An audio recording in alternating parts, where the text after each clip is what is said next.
بسم اللہ الرحمن الرحیم اعوذ باللہ من الشیطان الرجیم بسم اللہ الرحمن الرحیم وبہ نستعین۔ الحمدللہ ہماری گفتگو لمحہ ششم کے کتاب الحدود میں ہے، اور کتاب الحدود کی بھی آخری فصل عقوبات متفرقہ کے بارے میں تھی، اور ہے آج کل جو ہم بحث پڑھ رہے ہیں وہ ارتداد۔ ان عقوبات میں سے ایک یہ ہے کہ اگر کوئی مسلمان مرتد ہو جائے تو اس کے کیا احکام ہیں۔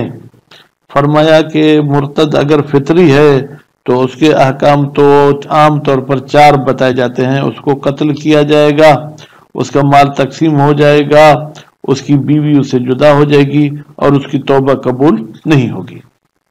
اب آج کے درس میں یہ فرماتے ہیں توبہ قبول نہیں ہوگی کا کیا مطلب، یعنی ظاہراً توبہ قبول نہیں ہوگی، اس پر کورٹ کے احکام حاکم شرع جاری کر دے گا، یا باطناً بھی اس کی توبہ قبول نہیں ہوگی، یعنی قیامت کے دن بھی وہ کافر ہو کے اٹھے گا۔ کہتے ہیں بھائی باطنی کام جو ہے بین ہو بین اللہ، وہ جانے، اس کا رب جانے۔ ممکن ہے باطن میں اس کی توبہ قبول ہو جائے، لیکن ہم کہتے ہیں کہ ظاہری طور پر اس کی توبہ قبول نہیں ہوگی۔ اچھا، اب اگر کوئی شخص مرتد ہوا تھا لیکن وہ کہیں بھی ظاہر نہیں ہوا کہ وہ مرتد ہوا ہے، تو پھر تو وہ اپنی زندگی توبہ کے ساتھ چلا سکتا ہے، ٹھیک ہے، اور پھر خامخواہ ہم تو کسی کی جاسوسی نہیں کر سکتے ہیں، لیکن شرط یہ ہے کہ یہ شخص اپنی اس بات کو چھپا کے رکھے تو۔ اچھا، فرض کریں اس نے کھلم کھلا کفر بھی کیا، اب اس کا مال تو تقسیم ہوگا، لیکن یہ مقروض تھا، اس کی کچھ وصیتیں تھیں، تو وہ وصیت وغیرہ جاری عمل ہوگا یا نہیں؟ کہتے ہیں جو ارتداد سے پہلے والی اس کے قرض ہیں وہ بھی ادا کیے جائیں گے، اور وصیت بھی اس کی وہ قبول ہوگی۔ مرتد کے بعد ہونے میں اگر اس نے کوئی وصیت کی ہے تو وہ قابل قبول نہیں ہے۔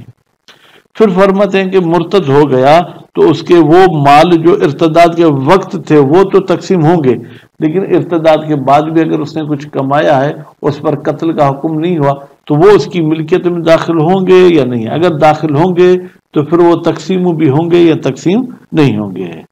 پھر آخر میں بات کرتے ہیں کہ اگر کوئی بچہ یا پاگل ایسے الفاظ کہے جس سے کیا ہے ارتداد ہوتا ہے، تو کہتے ہیں دیکھیں مکلف کے لیے یہ احکام ہے، غیر مکلف کے لیے یہ احکام نہیں ہیں۔ تو انشاءاللہ ابھی ہم یہ عبارت پڑھیں گے کہ اس کی توبہ کے بارے میں، توبتہ قبول نہیں کی جائے گی مرتد کی توبہ ظاہراً، ظاہری طور پر، یعنی کیا؟ یعنی معاشرتی حوالے سے، قانون کے پکڑ کے حوالے سے، جو دنیاوی قانون ہے اس حوالے سے اس کی توبہ قبول نہیں۔ کیوں؟ لما ذکر نہ ہو، اس لیے کہ ہم نے اوپر احادیث بھی ذکر کی کہ لا تقبل توبتہ وللاجماع، اور ان احادیث کے علاوہ اجماع بھی ہے کہ مرتد کی فطری کی توبہ قبول نہیں ہے۔ فیتعین قتلہ، تو پھر معین ہے کہ اس فطری کو قتل کیا جائے مطلقاً، چاہے وہ توبہ کرے چاہے توبہ نہ کرے۔ وفی قبولہا باطناً، آیا اس شخص کی توبہ باطنی طور پر قبول ہوگی؟ کہتے ہیں قول قوی، جی ہاں قول قوی یہ ہے کہ وہ قبول ہوگی۔ کیوں؟ حذراً من تکلیف ما لا یطاق، ہم ڈرتے ہیں کہ کہیں پر ایسا نہ ہو کہ اس مرتد پر ایسی ذمہ داری رکھی جائے جو اس کے بس میں نہیں ہے۔ کیا مطلب؟ لو کان مکلفا بالاسلام، بھائی اگر اس پر اسلام والے احکام لاگو ہیں پھر تو اس کو توبہ قبول ہونی چاہیے، اور آپ کہتے ہیں توبہ قبول نہیں ہوگی۔ اور خروج ہی عن تکلیف، یا آپ کہیں گے یہ مکلف ہی نہیں ہے تو نتیجے میں اس کو اسلام قبول کرنے کی بھی ضرورت نہیں ہے۔ تو یہ بھی عجیب غریب بات ہے۔ مادام حیًّا کامل العقل، جب تک یہ زندہ بھی اور عقل بھی مکمل ہے۔ اگر آپ اس کو مکلف مانتے ہیں کہ اسلام کو بھی قبول کرنا ہے لیکن تمہاری توبہ قبول ہے، تو یہ تو تکلیف ما لا یطاق ہو جائے گی۔ وہ باطل بالاجماع، یہ تکلیف ما لا یطاق باطل ہے، اس پر اجماع کیا گیا ہے۔ وحینئذ، بھائی اب نتیجہ ہمیں بتاؤ کہ باطنی توبہ قبول ہونے کا نتیجہ کیا ہے؟ فَلَوْ لَمْ يَطَّلِعْ أَحَدٌ عَلَيْهِ، اگر کسی ایک کو بھی معلوم نہیں ہوا علیہ اس مرتد کے ارتداد کا، او لم یقدر علی قتلہ، یا ہمیں پتا تو چلا کہ یہ مرتد ہے لیکن طاقتور تھا، اس کو کوئی قتل نہیں کر سکا، اور تأخر قتلہ بوجہ، یا کسی وجہ سے اس کا جو ہے کیا ہے قتل مؤخر ہو گیا، فرض کریں کہ جناب وہ کشتی چلا رہا تھا، پائلٹ تھا، وہاں پر مرتد ہو گیا، اب اگر اس کو قتل کر دیں تو پورا جہاز جو ہے کیا وہ تباہ ہو جاتا ہے، لوگ تباہ ہو جائیں گے۔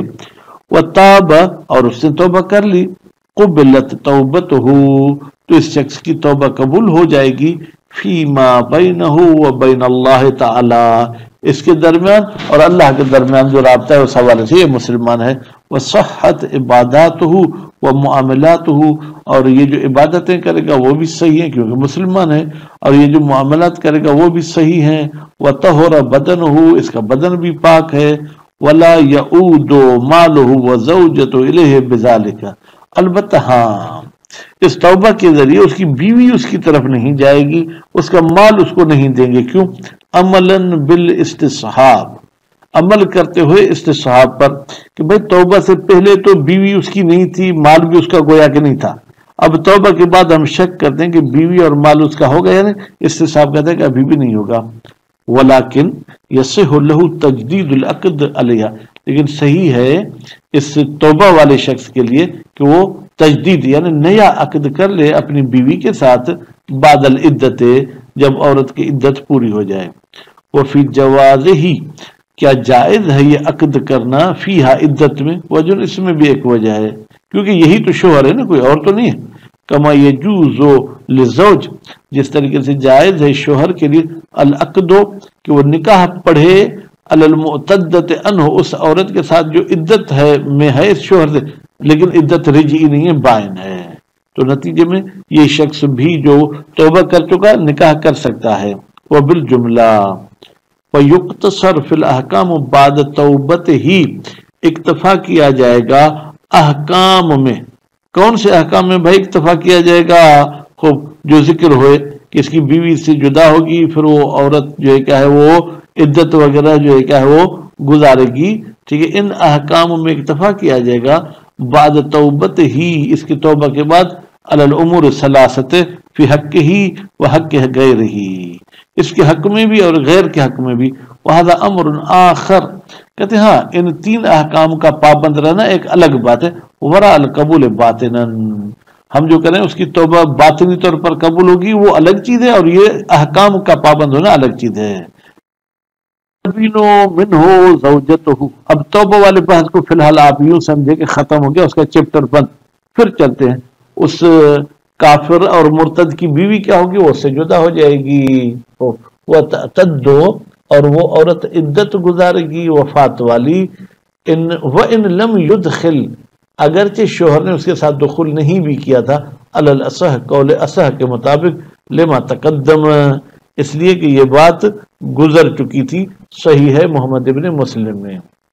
وتورث اموالہ الموجودۃ حال ردت، اور اس کے مرتد ہونے کے وقت جو جناب مال موجود تھا وہ تقسیم کیا جائے گا، بعد قضاء الدیون ہی، البتہ ہم اس شخص کے قرض سب ادا کریں گے اس مال سے۔ کون سے قرض؟ السابقۃ علیہا، وہ قرض جو ردت اور مرتد ہونے سے پہلے اس نے لیے تھے۔ وَإِنْ كَانَ حَيًّا بَاقِيًا، اگرچہ یہ زندہ بھی ہو باقی بھی ہو، لِأَنَّهُ، اس لیے کہ یہ مرتد فی حکم المیت، یہ میت کے حکم میں ہے، فی ذالک، جناب ان احکام میں، بیوی کے جدا ہونے میں اور مال کے تقسیم ہونے میں، قرض اتارنے میں۔ وَهَلْ يَلْحَقُهُ، کیا اس مرتد کے ساتھ ملحق ہوں گے باقی احکام المیت، میت کے دوسرے احکام، وہ کیا تھی؟ من انفاذ وصایا ہو، کہ اس کی وصیتیں بھی نافذ ہوں، السابقۃ علی ردت، جو مرتد ہونے سے پہلے کی تھی، وعدم قبول ہی تملک بعدھا، اور یہ مرتد کسی بھی چیز کا مالک نہیں ہو سکتا مرتد ہونے کے بعد، جیسے میت مالک نہیں ہو سکتا، کیوں؟ نظرن من مساوات لہ، نظر کرتے ہوئے کہ یہ مرتد مساوی میت کے احکام میں ہے، تو اس لحاظ سے یہ بات کہیں گے۔ وہ کون، یہ دوسرا پہلو، کون حی، بھائی یہ زندہ ہے،